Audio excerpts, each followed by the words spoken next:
to the Wisconsin Vegetable Garden Radio Show. This is not a drill. With your hosts, Joey and Holly Baird. The Wisconsin Vegetable Gardener Radio Show, the WisconsinVegetableGardener.com, destination, 1,000 plus videos, Twitter, Facebook, Instagram, and a whole lot more. Well, Holly, let's go to the IB Organics 3-in-1 Plant Guard Hotline and bring in our next guest. Jane Campbell has been fermenting in her home for over 30 years.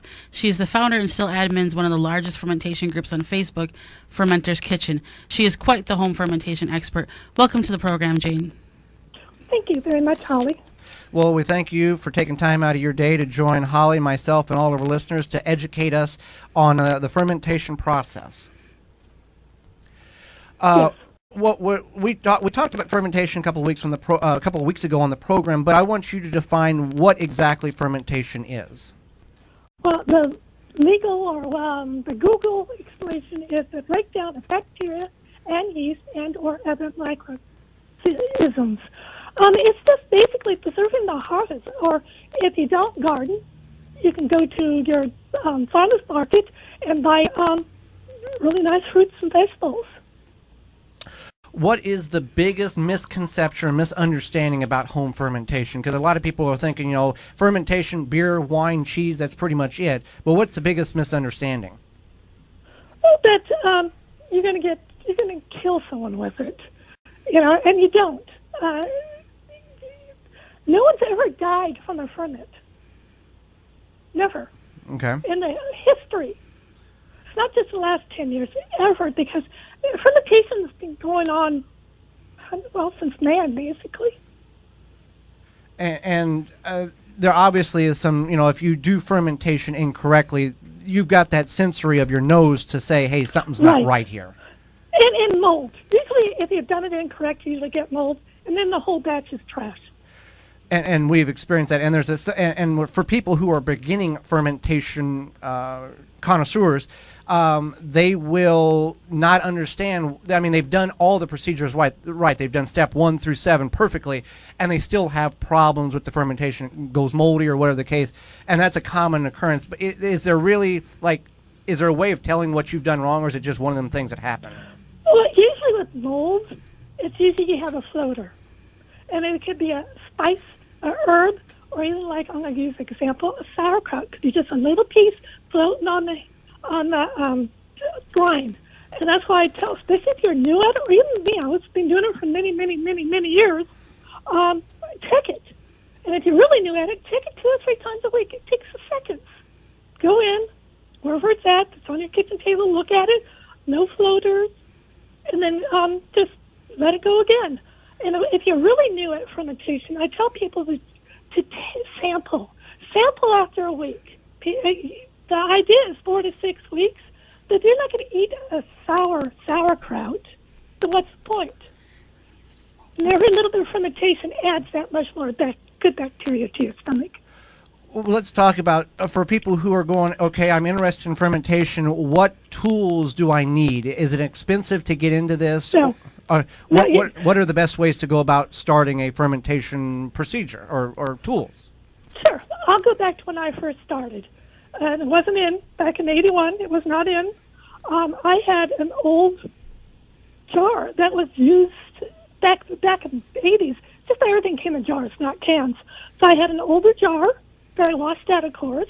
And you do not have to sterilize. Just make sure it's clean. Make sure the soap is out of it. And a weight can be as simple as a baggie, food-grade baggie, filled with brine, and that's all you need, besides a knife. Okay, so with the jar, we're talking it has to be glass. We can't do this in plastic, or can we do it in plastic? I don't like plastic only because it can leach in. Okay. I know they had all these ones that say food grade, and there are some of these kimchi ones that have a little bit of clay in it, which I know a lot of people use. It's up to you, really, and that's what I tell people. It's up to you. If you want to use plastic, go ahead. Don't use aluminum. If you got a stainless steel bowl, you can use that. Don't use aluminum. Make sure everything is food grade. Okay. Okay, that makes sense. Now, you kind of mentioned how you got started a little bit here with your glass jar, but you've been doing this for over 30 years. How did you get into fermentation, and what is your first starter that you still have to this day?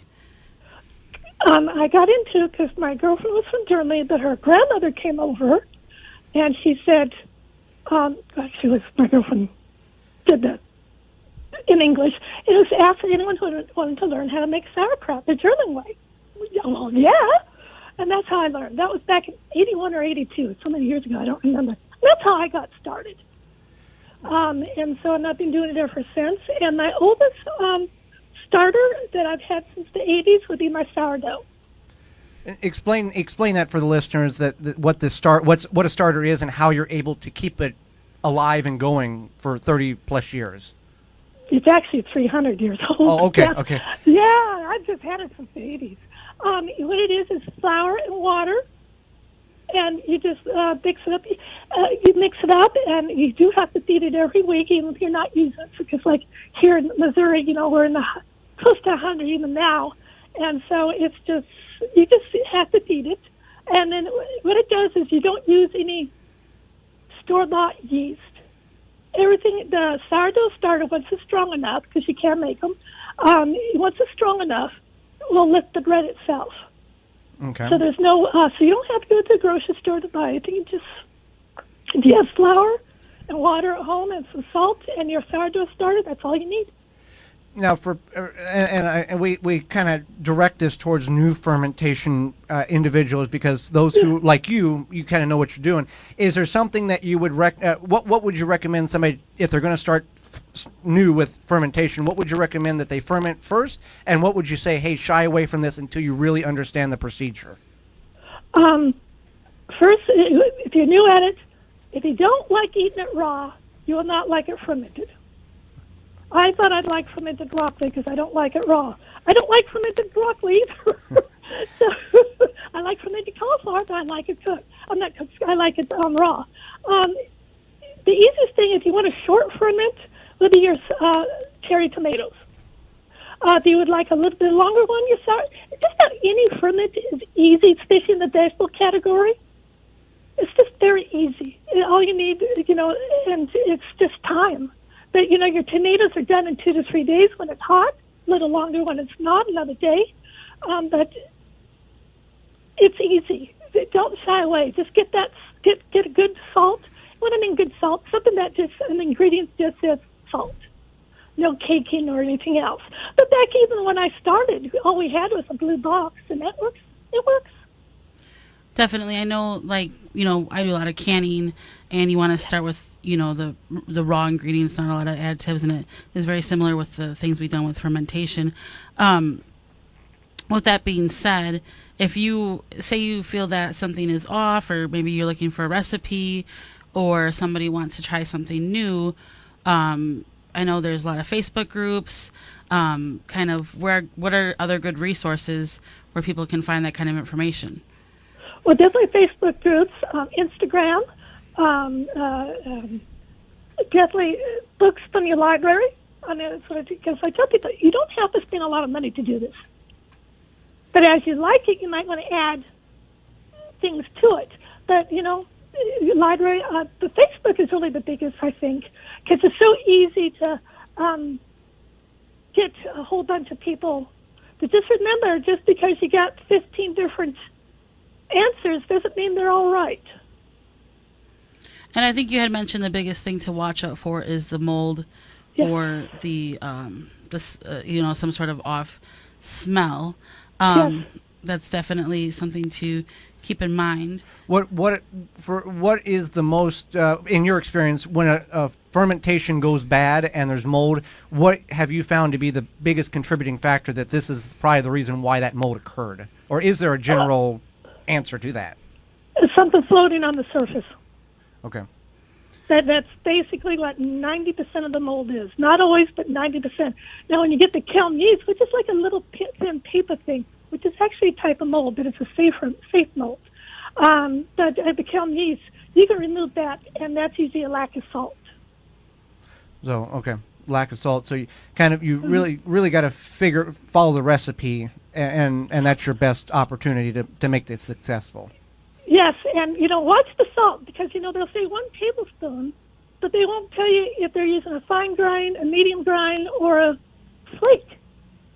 And as especially Holly, who does canning, she understands they're totally different. I like going by weight now. I go do grams.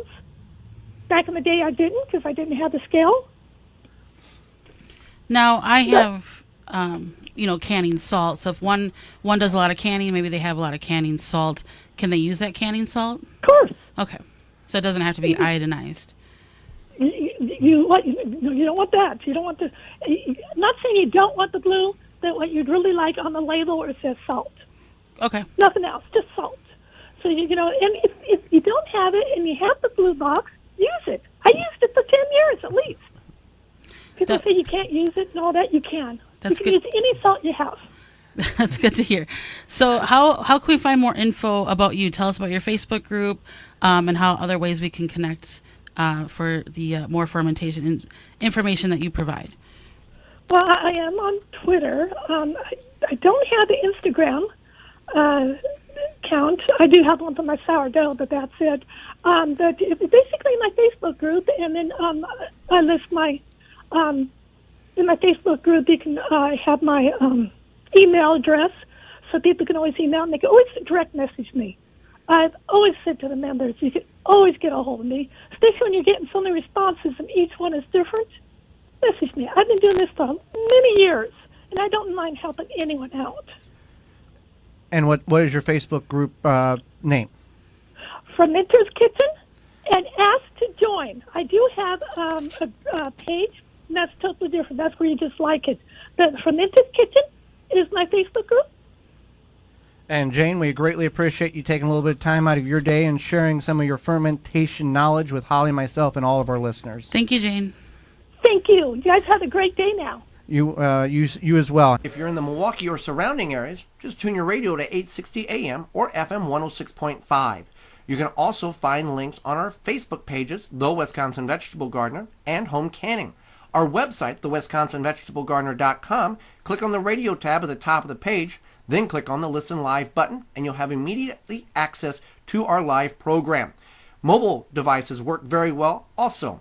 Go to your app store and download for free the TuneIn app or the Simple Radio app. Then search WNOV 860, save it to your favorites, and you can have access to our radio show live wherever you're at in the world. Our radio program will also have podcast replay under the radio tab several days following the live broadcast. You can find all of these links in the show notes below.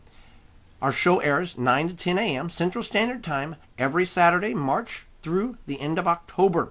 And we want to thank our sponsors, because without them, this would not be anywhere possible. You can find all of their links under the radio tab on our website at thewisconsinvegetablegardener.com. For more information, please visit thewisconsinvegetablegardener.com.